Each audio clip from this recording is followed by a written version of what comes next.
Caryn, you've been with the show since the beginning, right? How has the show? I mean, Stephen was kind of alluding to it that after the first season, you sort of figured new things out as to the flow. I think the workflow of the show. How did that work for you? Like, I mean, you had two directors on the first season, and you know he had said that he tried to bring new writers in as a producer. What did you notice had to change and had to work differently? It was always a problem. Money was always a problem.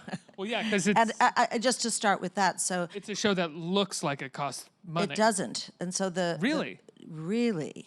Okay, Really, hold on really. a second. Really? What do you mean it doesn't cost money? We probably spend about a fifth of what the Crown spends, if that gives you a little bit, maybe a fourth. But we are broke, I think you'd have to say, insofar as the ambition of the quality of talent. So we've done a lot as we had to make really specific choices, and luckily early on, great artists, the directors we've had, everyone we've worked with, obviously the musicians, and actually wanted to work on the show as opposed to thinking of it as just another gig. So that gained a bit of momentum, and we were able to attract people who, it was as if, it's like falling in love. You know, you can say, well, I really want to fall in love by 6 o'clock today.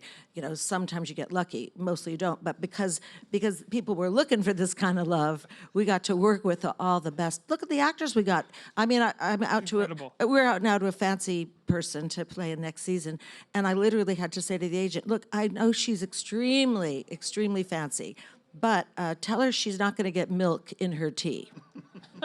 There will not be a car. I'm sorry to say, we like buses. I mean, it's a real gift that we've been given by the creative community, who, in kind, like he said, responds to the writing. Right. So you therefore are enabling the community to do something they really, really want to do. Therefore, you can do it for cheaper. HODs do it for half their fee.